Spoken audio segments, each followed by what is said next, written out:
Okay, so let's start. Great to see you, everybody. We've got 8 participants, but hopefully we'll have some more people to watch the webinar after today's session. I'm aware that we've got Saturday, and it's kind of quite nice sunny Saturday. So maybe some of you are still taking some time to to relax from the everyday school or university work. Today we are meeting at the 3rd webinar by IATEFL Poland, and today we're going to talk about why change is crucial in your teaching. All our webinars aim at improving our teaching, our methodology, and that's what we do in IATEFL Poland, Teachers for Teachers. Just let me tell you something more about what we do in IATEFL. So here at the next slide, you see some of our initiatives. You can see the poster for webinar with Maria, but also some information about the big events that we held so far. English for Specific Purposes event, and also some workshops in Wrocław and in Gdańsk. And so far we've had 16 such local events from the last conference, right? So I'm talking about an academic year. So you must admit that it's pretty impressive. We are still looking forward to next events, which are going to be at the beginning of March. I'm going to talk about them soon, but also please remember that we are holding a big Business English SIG event, which is going to be on 11th of May. So you're of course welcome, and please register through our website or through Facebook. We've got to tell you something more about what spring will show us, will present us with. And of course, it's not going to be only beautiful flowers and like tomorrow, fantastic weather. We're going to have also a special treat for you, because we have just started with the call for papers for the next conference in September, and the deadline is 15 April. So make sure that you don't forget about it, to either enroll as a speaker or register as a participant of this conference. So that's kind of a big thing. But also, please remember that we are having our annual tour of great names, of fantastic teachers and trainers. And just like last year, we are privileged to host Mark Andrews. We're going to have him in Gdańsk, Toruń, and Poznań at the beginning of March. And this is under the common theme of IATEFL PL inspirations. We want to share those inspirations with you. We're going to have also Urszula Kropaczewska, who will join Mark in Gdańsk.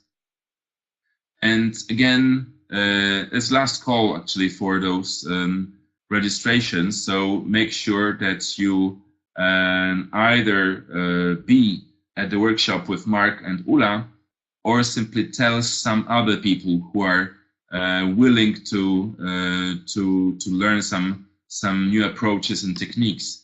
You can meet with Mark and Ula in Gdańsk on the 1st of March, but then with Mark only in Toruń on the 2nd of March and in Poznań on the 3rd of March. And if you're looking forward to it, that would be awesome. It would be awesome to see you there.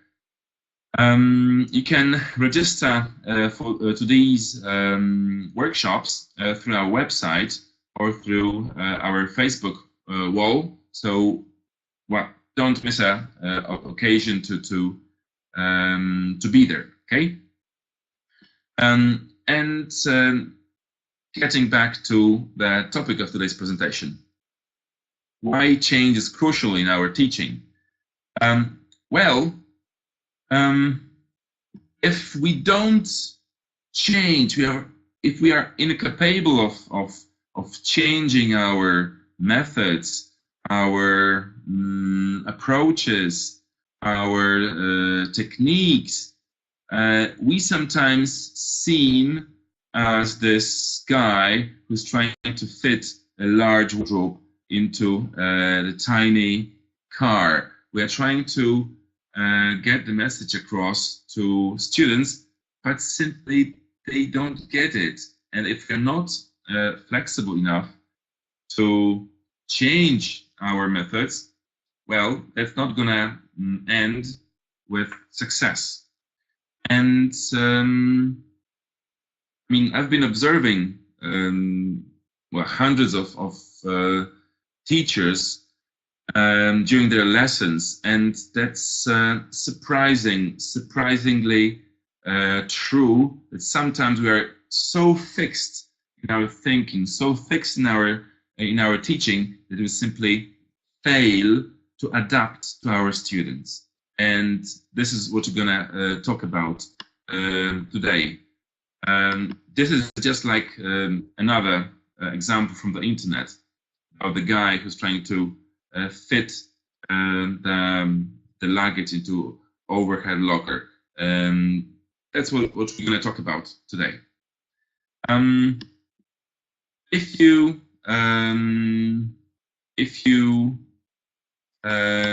can think for a while about what changed recently in your lives,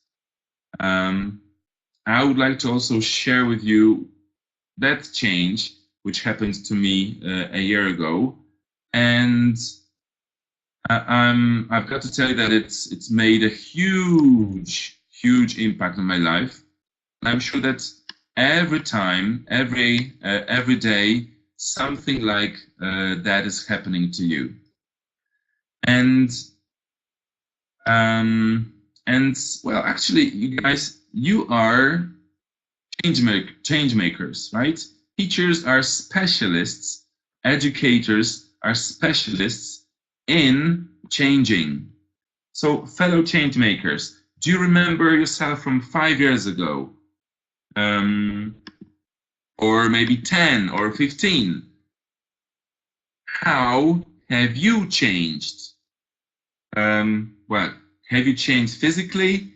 Maybe you used to be, I mean, a bit more sporty, or maybe you changed your hair recently. And think about how this affected you. If you think sometimes about the past, how the past experiences translate into new reality. We are not using this device right now at schools. We've got overhead projectors. How did it affect your life and your practice at school? Of course, we are not going to focus only on technology, because we know that every change in technology aims at helping us at school, and we are taking advantage of interactive whiteboards and tablets and some devices, but we are more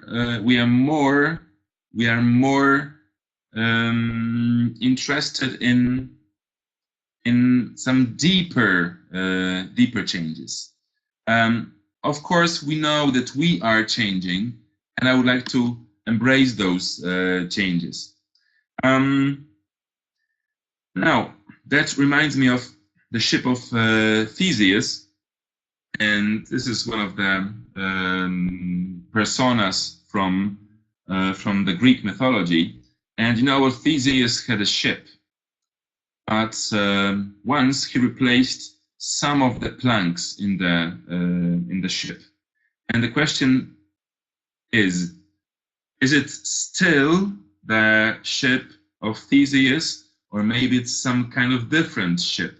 Because you must agree that not all the planks come from the original Theseus ship.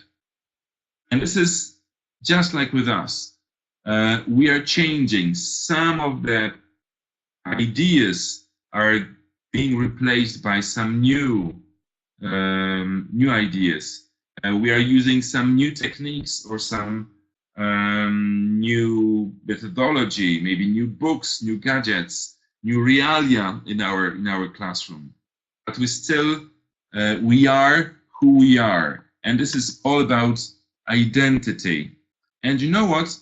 I'm talking about this because sometimes, and I know it for sure, some teachers are afraid of change, and I'm talking to them about some new resources, and they're not willing to do it because, as they say, they feel that it will threaten their identity. They will have to change too much.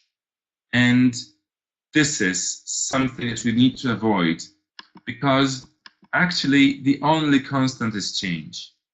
I mean, probably you heard about saying that you cannot walk twice into the same river, and actually you cannot walk twice into the same classroom.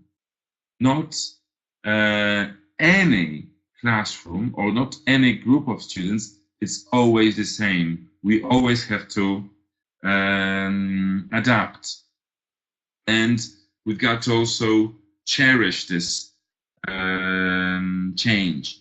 I hope this is one of the driving forces why you come to the IATEFL Poland events, that you simply are aware of that we do not have just one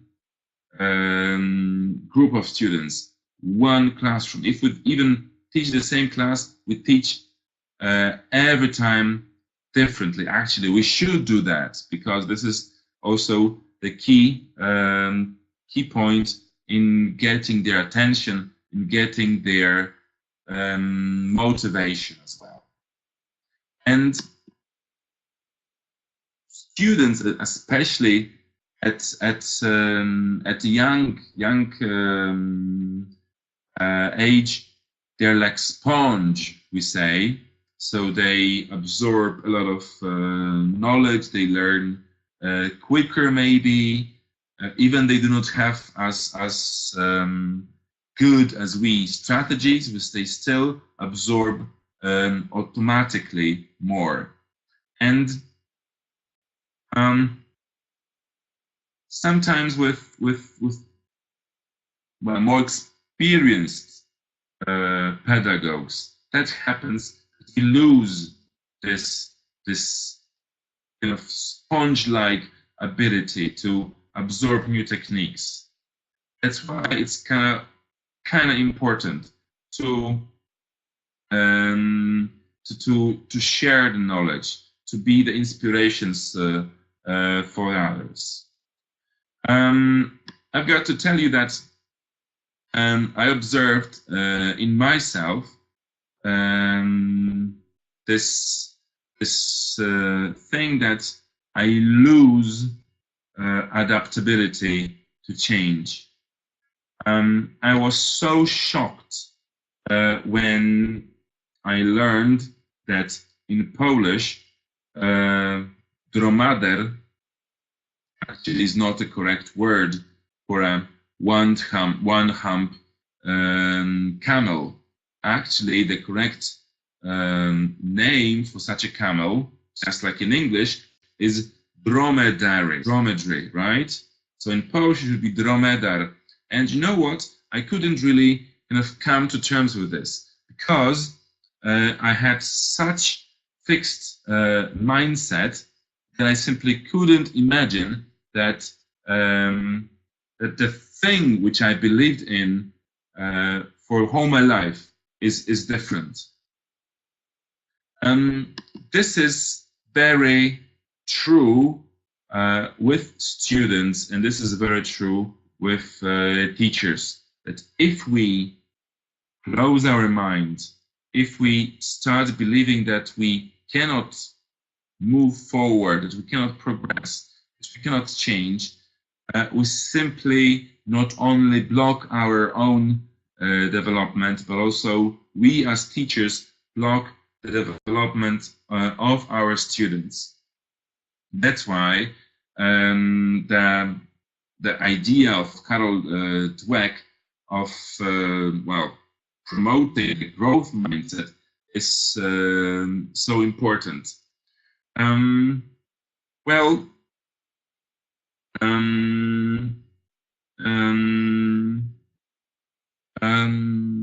What was I to say?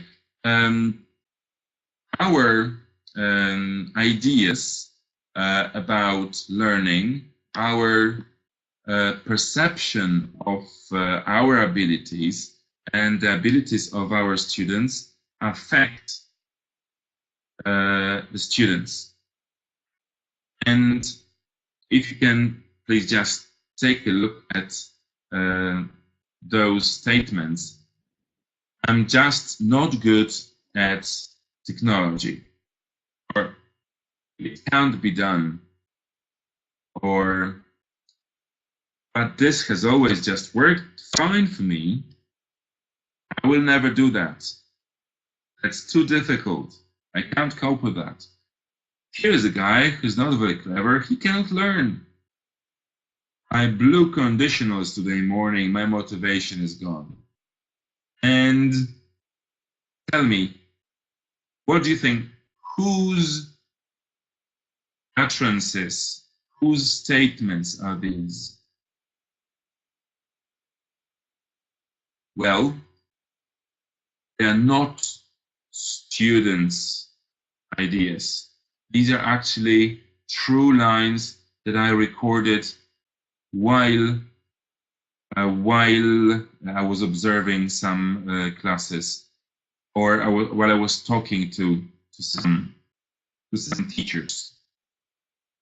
And obviously, such statements may suggest that those people were kind of fixed, were kind of not believing that they can change. They were also not believing that they can teach effectively. What's more, they probably also showed such an attitude in a classroom. And this is one of the worst things that we can do, because this way we show the bad model for our students. Okay? So there's so much being spoken about the growth mindset in students, whereas I believe that we should really focus on a growth mindset of teachers.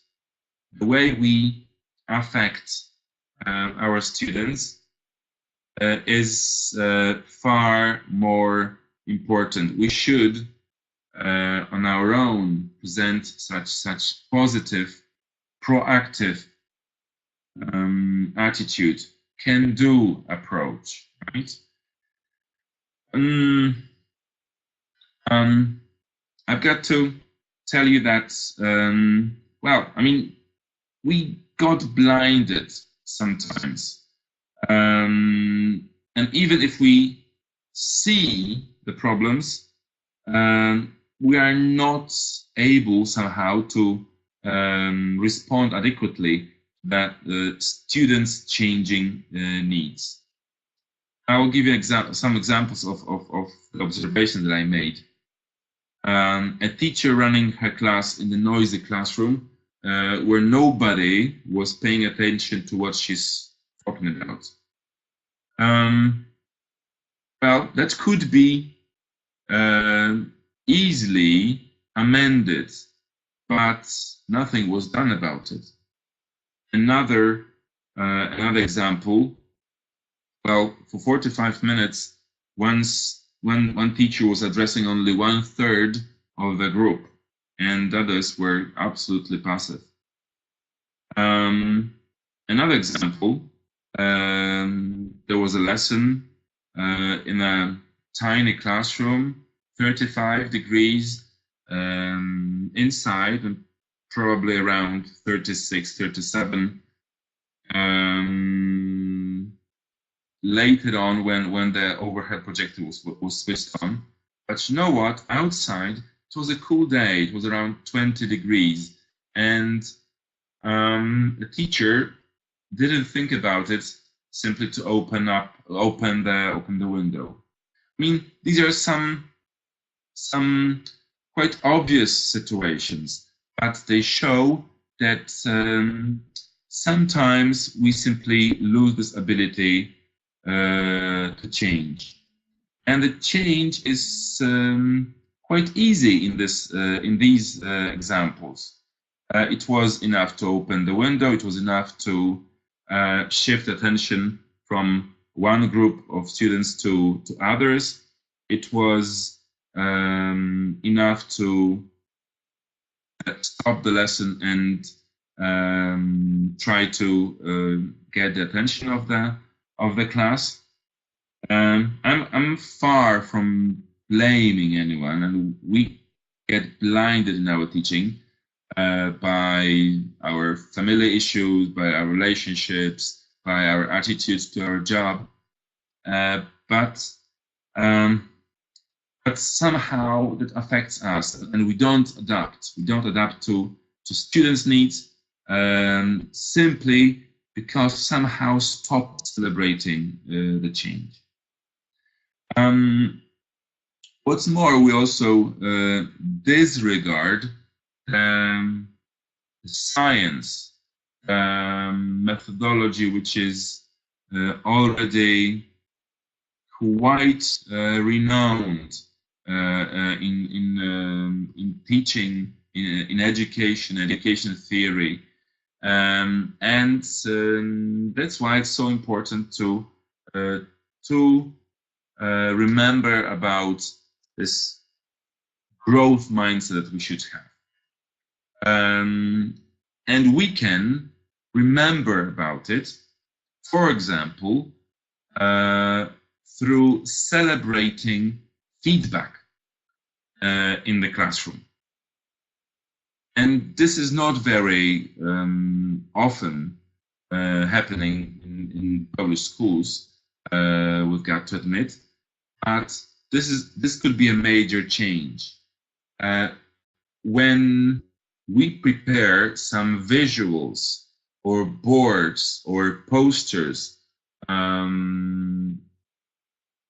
to present students the idea of feedback, to foster this notion that we can learn because we give feedback to each other, teacher to students and students to teacher. That boosts not only confidence of a teacher and a student, but also it boosts learning. It boosts learning because it shows that you can progress, that even if you didn't get some things at the lesson, you can get them with the guidance of a teacher, for example. And this is yet another example which I found about celebrating the growth mindset. And those leaves of this tree these are simply things that students can do after the whole year of learning, right? And making students aware that they can do something may empower them and may instill in them this growth mindset. This is also a reminder for us, for teachers, that we should give feedback and that we should show our positive attitude, can do approach. And if you can't do something, you can't do it yet, okay? And that also makes us responsible for the language that students are using. So if you hear students saying something like, I can't, I'm not able, I don't know how to do it, don't just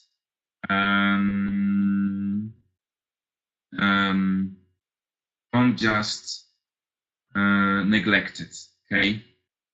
Focus on that language, because this is the sign that students don't follow your positive teaching. Maybe you could suggest them that instead of saying that, they could try thinking in a different way. That even if they can't do something now, there are some other ways to do it. And maybe those other ways are more potentially effective. So if student hasn't mastered the present perfect and obviously is quite negative about it, you can't simply neglect the student's feeling about it. I believe that you need to embrace this problem and ask a question. What helped you to learn and what hasn't helped you to learn? What could you do more to learn that? Okay? How can I help you? And in a way, of course, these are the coaching skills of a teacher, but I believe that we have always been coaches. It's not like that's only now we've got those language trainers, language instructors, language coaches. No, we should be those coaches through all our lives. Also, you can show your growth mindset, your ability to change through some tiny posters like this one, which I found in one of the Welsh schools. And there in the corner of a whiteboard was this A4 kind of poster, turn wabble, which is what a bad one looks like, into waggle, what a good one looks like. And the aim of this tiny poster is to simply encourage students to self-correct, or to, well, simply kind of correct their thinking or their sentences. Okay, so we are not stigmatizing a mistake. It's simply a nice reminder about the necessity of improving. And well, this is kind of one of the ideas, but I quite like this because it captures the essence of learning, right? Actually, learning is about turning the bad thing, well, not incorrect expression into something correct. Okay, as I mentioned, we sometimes disregard what science and specifically what psychology has to tell us about it. And I would like to tell you some about the effects, some about the theories that psychology or education psychology has so far invented to help us embrace the change and use the change as an active tool in our classroom. One of them is the Hawthorne effect, which was it was discovered